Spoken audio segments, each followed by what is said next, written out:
एक लड़की को अपने ही बॉयफ्रेंड के कमरे में एक अजीब सा बटन दिखाई दिया। जिज्ञासा में आके उस बटन को हल्का घुमा दिया और अचानक से पास की अलमारी का दरवाजा अपने आप खुल गया। लड़की हैरान थी, तभी उसे जोर जोर से बाहर से दरवाजा खटखटाने की आवाज आई। घबराकर वह तुरंत गुप्त दरवाजे के पीछे छुप गई।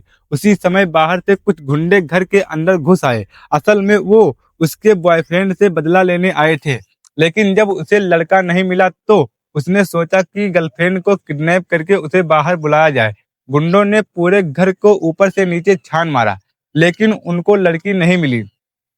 उधर गलती से लड़की सीक्रेट रूम में पहुंच गई थी, लेकिन वो अभी भी डरी हुई थी। लेकिन अगले पल जो दिखा वो गुंडों से भी ज्यादा खतरनाक था।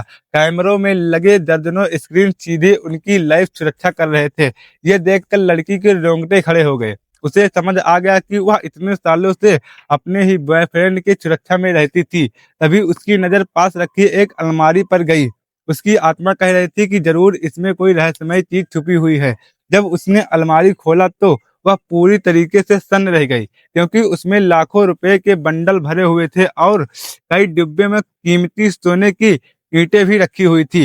लड़की को यकीन ही नहीं हो रहा था, क्योंकि उसका बॉयफ्रेंड हमेशा एक साधारण परिवार से आया हुआ लड़का बताता था।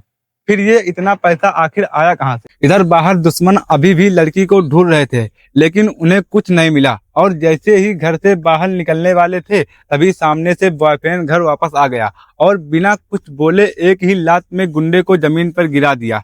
फिर जेब से पिस्तौल निकालकर सब पर तान दिया। ये देखते ही गुंडों ने घुटने के बल गिर पड़े और माफी मांगने लगे। उसे उसी पल लड़के को समझ में आ गया कि उसकी गर्लफ्रेंड उसके सारे राज देख चुकी है।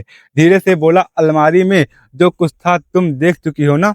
लड़की ने कांपती आवाज में कहा, हाँ। लड़का कुछ देर चुप रहा, फिर बोला, तुम्हें मेरे सारे राज पता चल चुके हैं। क्या तुम्हें लगता है कि मैं तुम्हें जिंदा जाने दूंगा? यह सुनकर लड़की की पैरों तले जमीन खिसक गई।